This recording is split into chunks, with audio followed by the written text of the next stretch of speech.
Sweep and sweep, sweep. Oh, hey, didn't see you there.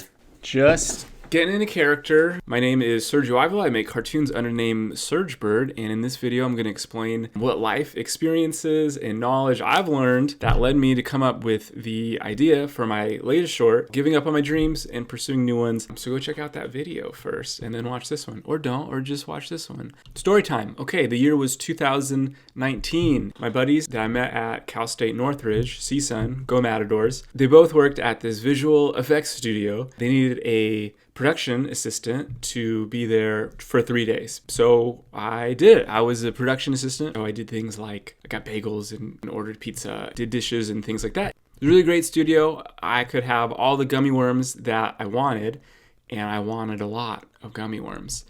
So it was fun being there, and it was in Burbank, and it was a 2-story building, and on the second story, there was a window, and then I could see buildings. I could see IKEA was close, and then I could also see the Cartoon Network building. I could see the big C and N. I dreamed about, I could work there.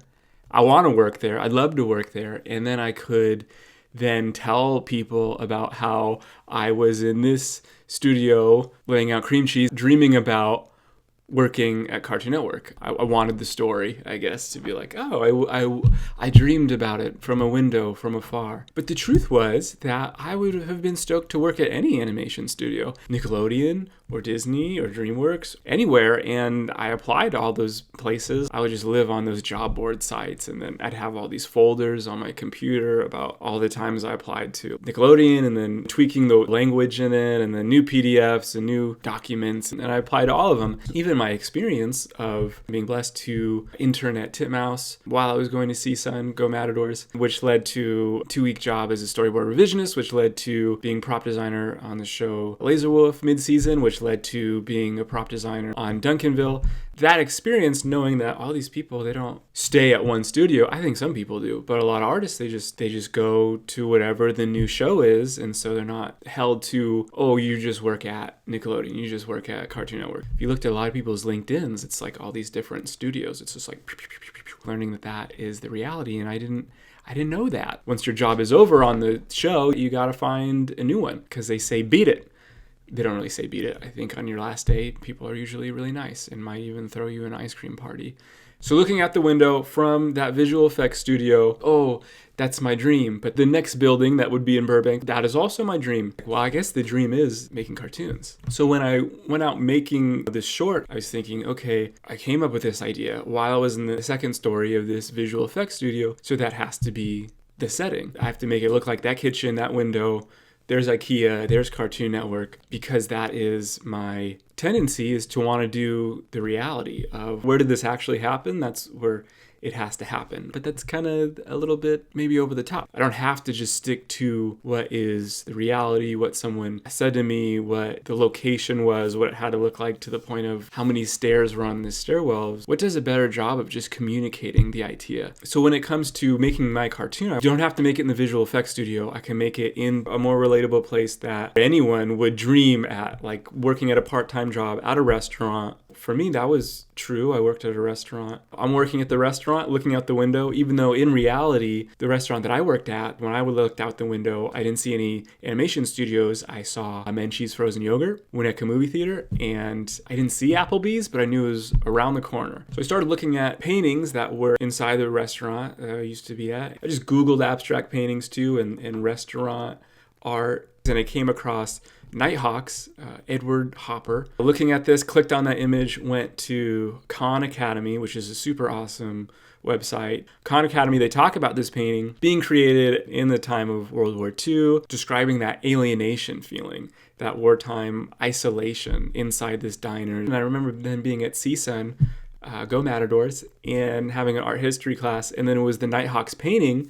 And I'd write about it. I was like, Nighthawks. It reminds me of when I'd have chaos nights with my buddies and we'd end up at a Del Taco or a Denny's, and it's like bright and you're like, what am I doing here? My teacher was super nice and very graciously was like, this is not the way that you write an art history paper. So that was a good point. Also, there's these great parodies of Nighthawks. There's a Lego parody of it. There's a puppet parody of it. There's a Star Wars one. I love a good parody. I had the Weird Al CDs. As soon as I had the idea that, oh, I'm going to do some kind of parody Dream songs in it, it took me down a crazy rabbit hole of just looking up every song that had the word dream in it, which was not good for me because there's a lot of songs with dream in it. California Dreaming, Sweet Dreams Are Made of These, Dream Weaver, what dreams are made of, dream, dream, dream, dream, dream. You make me feel like I'm living a teenage dream. We're all carried along by the river of dreams. A dream believer and a homecoming queen. It was all a dream. Anyway, I had to cut all that out for the sake of just not singing every song